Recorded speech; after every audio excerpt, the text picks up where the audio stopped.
You know how it is. You're trying to keep your skin looking good, maybe deal with some early signs of aging, and bam, you're just flooded with information. Oh, completely. Products, procedures, advice from everywhere. It's overwhelming. Right. It's really hard to figure out what actually works, what's worth looking into, and what's just, noise. Mm-hmm. Okay, so let's try and cut through some of that today. In this deep dive, we want to tackle a specific area that keeps popping up. Absolutely. We're zeroing in on skin boosters. It's a term that, well, it's relatively new in the grand scheme of things, maybe since around 2015. Yeah, something like that. But it's definitely become part of the everyday conversation when you talk about non-surgical ways to sort of rejuvenate the skin. Exactly. Yeah. And look, if you're interested in the latest approaches to keeping your skin looking, let's say, refreshed, but without surgery, this is really need-to-know stuff. And we're basing this on a really useful review article. It pulls together clinical experiences, trying to give an unbiased view, which is helpful. Super helpful. So our mission today is basically to unpack what these skin boosters actually are. Yeah, what ingredients are we talking about? How are they supposed to work? What are the important things to keep in mind? We'll focus on what this review article covers. Great. So first things first, defining skin booster. It sounds good, but what does it actually mean? Well, like we said, the term really took off around 2015. It was initially tied pretty closely to specific hyaluronic acid products, Restylane Vital and Vital Light. Okay. And the key thing was how they were used. Instead of just plumping up deep folds, the idea was to inject them more superficially into the dermis itself to improve the skin's overall condition, maybe smooth out fine lines. Ah, okay. So a shift in thinking about HA. Not just volume, but actually improving the skin's quality. Precisely. It was about enhancing the dermal environment. Now, even though Restylane Skin Boosters is a trademark, Right. the term skin booster has kind of taken on a life of its own, like how people say Botox for any botulinum toxin or Kleenex for pissues. Got it. A generic term now. But you mentioned there isn't one strict definition. That sounds a bit confusing. It can be. There's no single universally agreed upon standard. But the article we're using gives a pretty decent working definition. Okay, what's that? They basically describe skin boosters as various ingredients injected into the dermis to improve the extracellular matrix. The extracellular matrix. Okay, break that down a bit. Think of the dermis, the layer beneath the surface, as like a supportive mesh or sponge. The extracellular matrix is the stuff that makes up that mesh proteins like collagen and elastin, other molecules. Right, the skin scaffolding, basically. Exactly. So the goal of a skin booster, according to this definition, is to improve that matrix, that scaffolding, to enhance the skin's overall health and appearance. Okay, that makes sense. Improving the foundations. Now, before we dive into ingredients, you mentioned something important about the Korean context and legality. Yes, this is really crucial. In Korea specifically, there's a distinction. Cosmetics are approved for topical use applying on the skin surface. Right.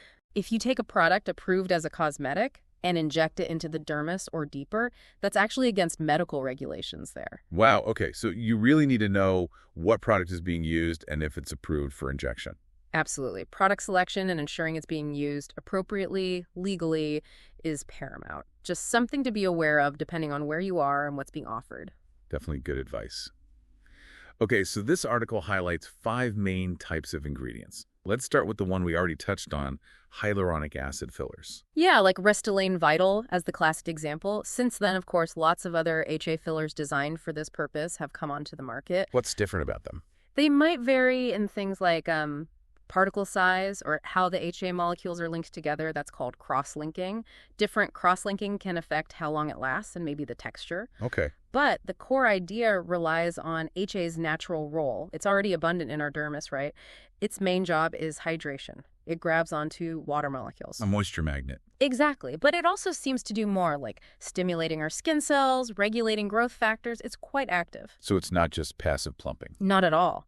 And research is ongoing. People are looking at adding things like amino acids to HA fillers. Amino acids, why? They're the building blocks for proteins, like collagen. So the idea is maybe they could further enhance the skin environment. There's even talk about using certain lasers, like picosecond lasers, after HA injections. Really? Why would they do that? The theory is it might enhance the filler's effect on the dermis, maybe boost the skin's own response. It's still being explored, but it shows how the field is evolving. Fascinating. But what about the downsides? No treatment is perfect. True. For HA skin boosters, a few things. One, They don't last forever. You might get, say, 6 months of effect after doing a series of treatments, maybe 3 sessions. Okay, so maintenance is needed. Yes. Also, the injections themselves, well, they can be uncomfortable. Pain is a factor. And then there's the technical challenge. Getting the filler into the exact right layer, the dermis. It requires skill and precision. There's debate about how consistently that's achieved with different techniques. So consistency and precision are key. Yeah. Where do you see this heading? I think the hope is for better, more diverse delivery methods. If we can get the HA exactly where it needs to go, more reliably, the results should improve, maybe last longer too. Making sense. Okay, let's shift gears. The next category, PLLA and PDLA, poly-L-lactic acid and polymer D-lactic acid. Sounds more synthetic? They are. These are polymers, and yeah, they're getting more popular as skin boosters, especially in places like Korea. How do they differ from HA? Well, HA is great for that natural feel, hydration, general skin boosting. But sometimes you need more significant, longer-lasting volume, maybe for deeper scars or more substantial tissue loss. That's where things like PLLA came in. Sculptura is probably the best-known early PLLA product. It works differently. It strongly stimulates your own body to produce collagen over time. It was initially used a lot for significant volume loss, like in the faces of AIDS patients back in the day. Right, so more about rebuilding structure. Exactly. But those early PLA formulations weren't without issues. Sometimes the particles weren't perfectly uniform, which could lead to unevenness or even small bumps forming under the skin, granulomas. Oof, yeah, granulomas are definitely not what you want. How does PDLA fit in? Is it better? PDLA is an isomer of PLA. Same chemical formula, slightly different structure, which can change its properties. Think left hand versus right hand. Okay. Products like Juveluki or Lanuzne use PDLA. They're designed with smaller, more uniform particles to try and minimize those risks of unevenness and lumps seen with older PLLA. Ah, refining the technology. Exactly. And often, these newer ones combine the PDLA with HA, maybe for a smoother initial effect, instead of the older carriers like carboxymethylcellulose. So trying to get the collagen stimulation without the side effects. Yeah. But you said there are still some lingering concerns. Yes, even with these improvements, some doctors are still a bit cautious about injecting polymers into the dermis long term. There's always that background concern about potential delayed immune reactions. Like the old PLLA granuloma issue. Kind of. The worry is whether similar things could happen down the line, even with newer materials. So long-term observation and studies are really important here. Understandable caution. Okay. Next up, PDRN and PN.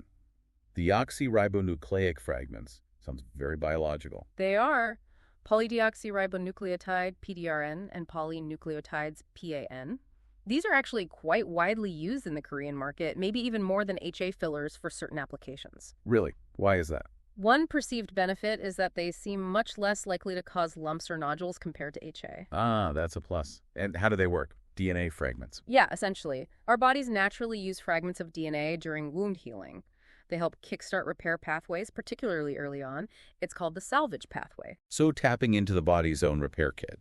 Pretty much. And what's interesting is that these fragments seem to promote the production of something called VEGF, vascular endothelial growth factor. VEGF. It's a signal that tells the body to grow new blood vessels, a process called angiogenesis.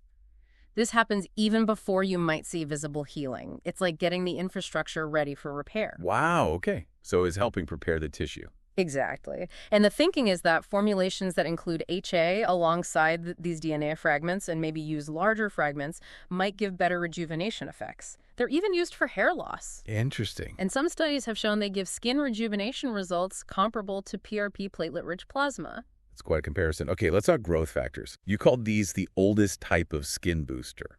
Yeah, in a way. We've known for a long time that growth factors are key players in wound healing. They signal various cells to, repair and rebuild tissue. And how are they used as boosters? Well, PRP is one example, injecting your own concentrated growth factors. But they're also increasingly added directly into cosmetic serums and creams. Lots of products either contain growth factors or have ingredients meant to make your skin produce more of them. So the idea is just more growth factors equals more repair. That's the common pitch. But here's a really important nuance the article raises. Most of the receptors on our skin cells that actually respond to these growth factors, they're primarily found on damaged cells, not normal, healthy skin cells. Oh, so just slathering them on healthy skin might not do much. That's the question. It suggests that growth factor treatments might work much better if they're combined with something that causes controlled minor skin injury first. Like microneedling or laser treatments. Exactly. Things that create that damage signal, making the cells more receptive. There's also a timing issue. Timing. Yeah, most of these growth factor receptors, they take time to fully form on the cell surface after an injury, maybe 12 to 24 hours. There's one exception, PDGF, but for others, applying the growth factor too soon might not be optimal. Huh. That's counterintuitive. And what about just using them in a cream? Another hurdle there. Most growth factors have a positive electrical charge. Our skin surface also tends to have a positive charge, like magnets repelling. It makes it hard for them to penetrate. Why? Now, if they do get down into the dermis, which is negatively charged, that helps them bind. And interestingly, wounded epidermis also becomes negatively charged, which might help them penetrate there. So for regular topical use on intact skin, you'd need something special to help them get absorbed. Yes, you'd likely need some kind of absorption-enhancing technology in the product. It's not straightforward. Okay. But are there specific uses when they show promise? Yes, definitely. There's emerging research, for example, using EGF epidermal growth factor for pigmentation issues. Pigmentation, how? It seems EGF can actually suppress melanin production and the activity of tyrosinase, an enzyme crucial for making pigment. So it might be useful for managing things like dark spots that can appear after laser treatments. Interesting. So the takeaway is not all growth factors are the same? Absolutely. You need to know which growth factor's being used and what it's supposed to do. It's specific. Got it. Okay, final ingredient category. Exosomes. These are generating a lot of buzz lately. They really are. Exosomes are definitely seen as a prominent next-generation type of skin booster. So what are they exactly? They sound kind of futuristic. They're tiny, tiny sacs called extracellular vesicles that cells release. Think of them as little delivery packages sent from one cell to another. Delivering what? Information. Things like microRNAs, peptides, lipids, they carry messages that can influence the behavior of the receiving cell. Wow. So cell-to-cell communication packages. What are they used for clinically?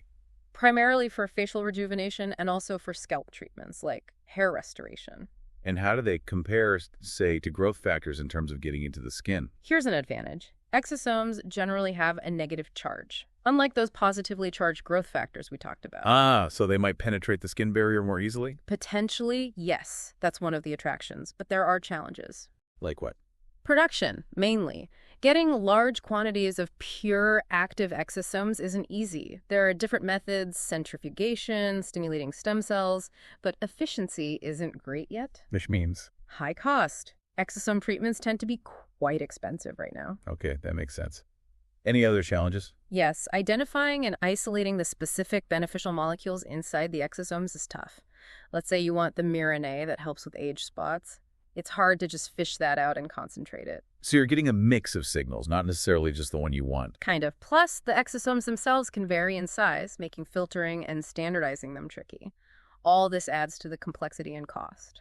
So promising, but still some hurdles.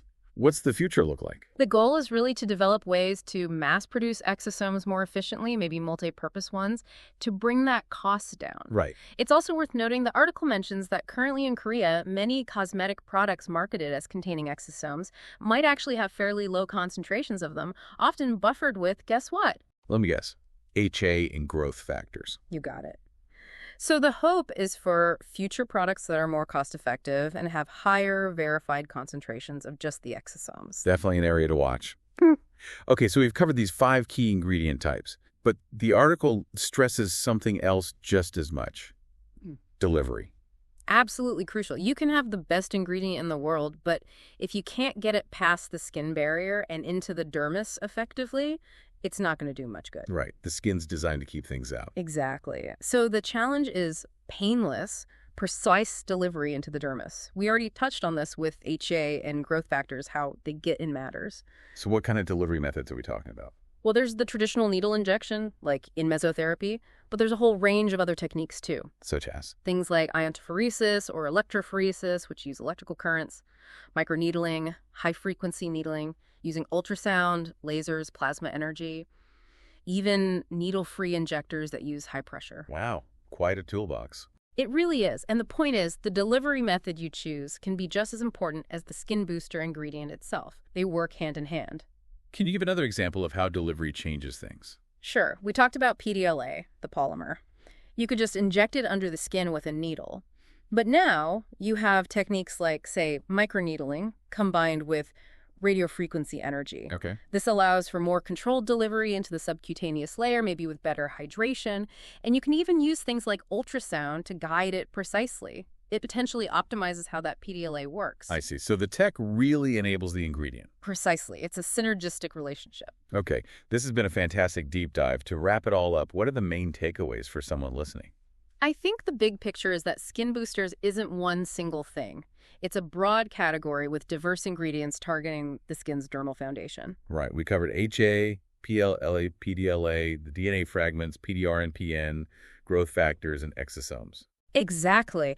And each has its own proposed mechanism, its potential benefits, but also its limitations, costs, and things you need to be aware of. And it's clearly a field that's moving fast. Oh, absolutely. Research is constantly refining the ingredients and, just as importantly, finding better ways to deliver them. It's very dynamic. So for you listening, maybe the provocative thought here is just how intricate achieving those skin goals can be. It's not just picking the hot new ingredient. It's really about understanding the interplay between that substance and how it gets into your skin. The best approach is probably highly individual, requires careful thought, maybe talking to a real expert. Couldn't agree more. It really emphasizes personalized assessment and treatment planning. And hey, depending on interest, maybe we could dive even deeper into one specific ingredient or delivery tech next time. That sounds like a plan. Thanks so much for walking us through the complex world of skin boosters. My pleasure. Lots to think about.